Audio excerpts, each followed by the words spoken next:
નમસ્કાર. ધોરણ 12 વિષય ભૂગોળનું આજનું બોર્ડનું પેપર સોલ્યુશન જોઈએ. વિભાગીયમાં જે પ્રશ્નો પૂછાય એમાં પહેલો પ્રશ્ન જોઈએ કે માનવ ભૂગોળમાં કેન્દ્ર સ્થાને કોણ છે, તો એનો જવાબ જે છે માનવ આવશે.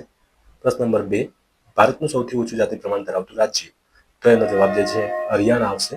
પ્રશ્ન નંબર 3, કેનેડાના ઉત્તર ભાગમાં વસતા લોકો કયા નામે ઓળખાય છે, તો એનો જવાબ એસ્કિમો આવશે.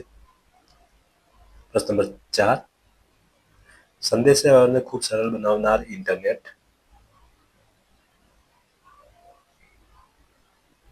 પ્રશ્ન નંબર 5, ભૂમધ્ય અને રાતા સમુદ્રને જોડતી નહેર કઈ છે, તો સુએઝ નહેર એનો જવાબ આવશે. પ્રશ્ન નંબર 6, ભારતમાં ટેલિફોન સેવાના વિકાસમાં વિશેષ ફાળો કોનો છે, તો સામ પિત્રોડા એનો જવાબ આવશે. પ્રશ્ન નંબર 7, ચીન અને દક્ષિણ પશ્ચિમ એશિયાના મધ્યમાંથી પસાર થતો જૂનો માર્ગ એટલે કે રેશમ માર્ગ. પ્રશ્ન નંબર 8, ગુજરાતમાં સ્પેશિયલ ઇકોનોમિક ઝોન ક્યાં આવેલો છે, તો એનો જવાબ જે છે ને કંડલા આવશે. પ્રશ્ન નંબર 9, વિશ્વ વ્યાપાર સંગઠન WTO નું વડું મથક, એનો જવાબ આવશે જીનીવા, વર્લ્ડ ટ્રેડ ઓર્ગેનાઇઝેશન. પ્રશ્ન નંબર 10, કયા દેશમાં ટ્રેન ફેરી સેવા આપતા બંદરો છે, તો યુરોપની અંદર છે. પ્રશ્ન નંબર 11, ભારતની સૌથી મોટી ઝુંપડપટ્ટી એટલે કે ધારાવી, મુંબઈ. પ્રશ્ન નંબર 12, નીચે આપેલી માહિતીમાં કયું તત્વ સાંસ્કૃતિક નથી, તો રાજ્ય માર્ગ, વસાહત, મેટ્રો રેલ આ બધું કુદરતી અથવા માનવસર્જિત અથવા સાંસ્કૃતિક કહેવાય, પરંતુ જે ગ્રેનાઇટ છે એ કુદરતી આવશે. પ્રશ્ન નંબર 13, બહુલક માટે કઈ સંજ્ઞા વપરાય છે, તો એનો જવાબ ઝેડ આવશે. પ્રશ્ન નંબર 14, એક જ પરિમાણ ધરાવતો આલેખ કયો છે, તો સાદો સ્તંભ આલેખ. પ્રશ્ન નંબર 15, નીચેનામાંથી કયો આલેખ ગતિશીલતાનું સૂચન કરે છે, તો એનો જવાબ જે છે પ્રવાહ આલેખ આવશે. પ્રશ્ન નંબર 16, કોઈ માહિતીની તીવ્રતા કે ગીચતા દર્શાવવા માટે કઈ પદ્ધતિ વપરાય છે, તો એનો જવાબ આવશે ટપકુ પદ્ધતિ. પ્રશ્ન નંબર 17, જીપીએસ પ્રણાલીમાં પૃથ્વી પરથી કુલ કાર્યશીલ ઉપગ્રહોની સંખ્યા કેટલી છે, તો એનો જવાબ આવશે 24. યુએસ લશ્કર દ્વારા વિકસાવવામાં આવનાર આ પદ્ધતિ. પ્રશ્ન નંબર 18, નકશાના કદને મોટું કરવા માટે કયું સાધન વપરાય છે, તો પ્લોટર એનો જવાબ આવશે. પ્રશ્ન નંબર 19, આપેલા વિકલ્પોમાંથી સોફ્ટવેરનું નામ એટલે કે જોવા જઈએ તો માઉસ, મોનિટર અને કીબોર્ડ એ હાર્ડવેર છે, જ્યારે માઇક્રોસોફ્ટ ઓફિસ જે છે ને સોફ્ટવેરમાં સમાવેશ થાય છે. આંકડાકીય માહિતીનું ઉત્તમ નકશાંકન કરવાની પ્રણાલી કઈ છે, તો એનો જવાબ જે છે GIS આવશે. આગળ આપણે વિભાગ બી ના એક વાક્યના જે પ્રશ્નો છે એ પ્રશ્નના જવાબ જોઈએ. તો પહેલો પ્રશ્ન પૂછાયો કે 21મા નંબરનો, સાંસ્કૃતિક પર્યાવરણમાં કયા તત્વોનો સમાવેશ થાય છે, તો સાંસ્કૃતિક પર્યાવરણમાં માનવીએ પોતાની બુદ્ધિશક્તિ અને આવડત દ્વારા જે કંઈ સર્જન કર્યું છે તેનો સમાવેશ થાય છે, જેમાં વસાહતો, ખેતી, પરિવહન, ઉદ્યોગો અને સામાજિક રાજકીય સંસ્થાઓનો સમાવેશ થાય છે. 22મા નંબરનો પ્રશ્ન પૂછાયો કે વ્યાપારિક પશુપાલન દ્વારા કઈ પેદાશો મેળવવામાં આવે છે, તો દૂધ, માંસ, ઊન, ચામડું અને હાડકાં જેવી પેદાશો મેળવવામાં આવે છે. ઇન્ટરનેટના આંતરરાષ્ટ્રીય વ્યવહારનું ઉદ્ગમ કેન્દ્ર કયું છે, તો USA નો જવાબ આવશે. પ્રશ્ન નંબર 24, ગુજરાતમાંથી કયા નંબરનો રાષ્ટ્રીય ધોરીમાર્ગ પસાર થાય છે, તો ગુજરાતમાંથી 8 નંબરનો ધોરીમાર્ગ પસાર થાય છે. નવો નંબર જેનો 48 છે. 25મા નંબરનો પ્રશ્ન પૂછાયો કે ભારતમાં દૂરદર્શનનું પ્રથમ પ્રસારણ ક્યાં અને ક્યારે થયું, તો એનો જવાબ જે છે 15મી સપ્ટેમ્બર 1959ના રોજ દિલ્હી ખાતેથી થયું હતું. આદિમ સમાજમાં વ્યાપારના પ્રારંભિક સ્વરૂપની કઈ વ્યવસ્થા હતી, તો સાટા પ્રથા અથવા વસ્તુ વિનિમય પ્રથાની વ્યવસ્થા હતી. મહાનગર મેટ્રો સિટી કોને કહે છે, તો જે શહેરમાં 10 લાખથી વધુ વસ્તી હોય તો તેને મહાનગર અથવા મેટ્રો સિટી કહેવામાં આવે છે. સર્વે ઓફ ઇન્ડિયાની સંસ્થા ક્યાં આવેલી છે, તો સર્વે ઓફ ઇન્ડિયાની સંસ્થા જે છે ઉત્તરાખંડ રાજ્યના દહેરાદૂન ખાતે આવેલી છે.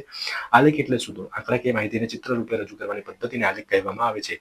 તે જટિલ માહિતીને સરળતાથી સમજવા માટે ઉપયોગી છે. હાર્ડવેરની વ્યાખ્યા આપો, તો કોમ્પ્યુટરના એવા ભૌતિક ભાગો કે જેને જોઈ શકાય છે અથવા સ્પર્શી શકાય છે, જેમ કે સીપીયુ, મોનિટર કે કીબોર્ડ એ હાર્ડવેર છે. વિભાગ સી ની અંદર એકદમ ઈઝી પ્રશ્નો આવ્યા હતા. મોટાભાગના જે પ્રશ્નો છે મેં વિડીયો જે બનાવ્યો આઈએમપી પ્રશ્નો માટેનો પીપીટી મોકલી એમાંથી પૂછાયા હતા. લગભગ 40+ માર્ક્સનું પૂછાયું, બરાબર. અને એના સિવાય વાત કરીએ તો આગળ જે એક બહુલકને લગતો પ્રશ્ન પૂછાયો કે 23, 27, 23, 30, 36, 32 આની અંદર જે એક જેવી જે સંખ્યા વધુ વખત રિપીટ થતી હોય સંખ્યા એ જવાબ બને તો 23 જે છે 2 વખત રિપીટ થયું તો બહુલક જે છે 23 આવશે. જીપીઆરએસ નું પૂરું નામ એ પણ મારી પીપીટીમાં હતું. એના સિવાય આગળ વાત કરીએ તો વિભાગ ડી ની અંદર તો વિભાગ ડી ની અંદર સુએઝ નહેરને લગતો પણ વિડીયો મેં બનાવેલો છે, સ્પેશિયલ વિડીયો પણ એને લગતો બનાવ્યો છે. કોમ્પ્યુટરના ઉપયોગો, ધ્વનિ પ્રદૂષણને આ બધું મેં વર્ગમાં પણ વિદ્યાર્થીઓ, મારા ધોરણ 12ના વિદ્યાર્થીઓને સમજાવેલું હતું. એના સિવાય વાત કરીએ તો આંકડાકીય માહિતીનો મધ્યસ્થ પૂછાયો હતો કે 42, 45, 39, 52, 55, 48, 50. તો એને પહેલા તો ચડતા ક્રમમાં ગોઠવી નાખવાના હતા કે 39, 42, 45, 48 આ મુજબ ચડતા ક્રમમાં ગોઠવાઈ જાય. ત્યાર પછી એક સૂત્ર આવે છે કે n+1/2. તો n વત્તા એટલે કે કુલ જે પ્રાપ્તાંકો છે 7+1 કરવાના હતા, ભાગ્યા 2 કરવાના. 7+1 કરીએ તો 8 આવે. 8મી સંખ્યા જે છે ચડતા ક્રમમાં ગોઠવતા પ્રમાણે એનો જવાબ 48 આવશે. એના સિવાય આગળ વાત કરીએ તો આ પ્રશ્ન જે હતો વર્તુળ આલેખવાળો અને વિભાજિત વર્તુળની રચના કરવાની વાત હતી, તો એ પ્રશ્ન મેં સેમ ધોરણ 12ની અંદર આ પ્રશ્ન તૈયારી કરાવ્યો હતો અને એ પ્રશ્ન પૂછાયો. તો વાત કરીએ એની તો ઘઉંનું ઉત્પાદન, કપાસનું ઉત્પાદન, જુવારનું, મગફળી, મગ વગેરેનું ઉત્પાદન આપેલું હતું અને એમાં ઘઉંનું ઉત્પાદન 40 છે, તો 40/100 × 360 કરીએ તો એનો અંશમાં જવાબ આપણને મળી શકે. એના સિવાય શોર્ટકટ રીત પણ શીખવાડી હતી કે 40 × 3.6 કરી નાખવાના ડાયરેક્ટ, તો જવાબ જે મળે 144 મળે. એના સિવાય વાત કરીએ તો 30 × 3.6 કરીએ તો 108 જવાબ મળે. 15 × 3.6 કરીએ તો જવાબમાં આપણને મળશે 54. એના સિવાય વાત કરીએ તો 08 × 3.6 કરીએ તો જવાબ મળશે 28.8. અને મગની વાત કરીએ તો મગ 7 ઉત્પાદન, તો 7 × 3.6 કરીએ તો 25.2 જવાબ મળે. આગળ વાત કરીએ તો ટપકા પદ્ધતિનો ઉપયોગ કરતી વખતે કઈ બાબતનું ધ્યાન રાખીશું. આ પ્રશ્ન એકદમ ઈઝી હતો. એના સિવાય વાત કરીએ આગળ નકશાની ચર્ચા કરી નાખીએ આપણે થોડી. તો નકશામાં પહેલો પ્રશ્ન પૂછાયો કે ભારતમાં સૌથી વધુ શહેરી વસ્તી ધરાવતું રાજ્ય, તો નકશામાં જે ગોવા છે ને, ગોવા સૌથી વધુ શહેરી વસ્તી ધરાવતું રાજ્ય છે, તો એ દર્શાવવાનું હતું. ત્યાર પછી રાષ્ટ્રીય ધોરીમાર્ગ 7, તો આ માર્ગ જે છે વારાણસીથી કન્યાકુમારી સુધીનો છે, જે નેશનલ હાઈવે 44નો ભાગ કહેવામાં આવે છે. તેને ઉત્તર દક્ષિણ જોડતી રેખા દ્વારા દર્શાવી શકાતું હતું. એના સિવાય નદી બંદર જે છે, નદી બંદર પશ્ચિમ બંગાળમાં આવેલું કોલકાતા હુગલી નદી પર એક પ્રમુખ બંદર છે, એને આપણે પશ્ચિમ બંગાળમાં દર્શાવીને આપણે ગુણ મેળવી શકીએ. એક સાંસ્કૃતિક કેન્દ્ર તો ઉત્તર પ્રદેશમાં વારાણસી અથવા તમિલનાડુમાં મદુરાઈ દર્શાવી શકાય.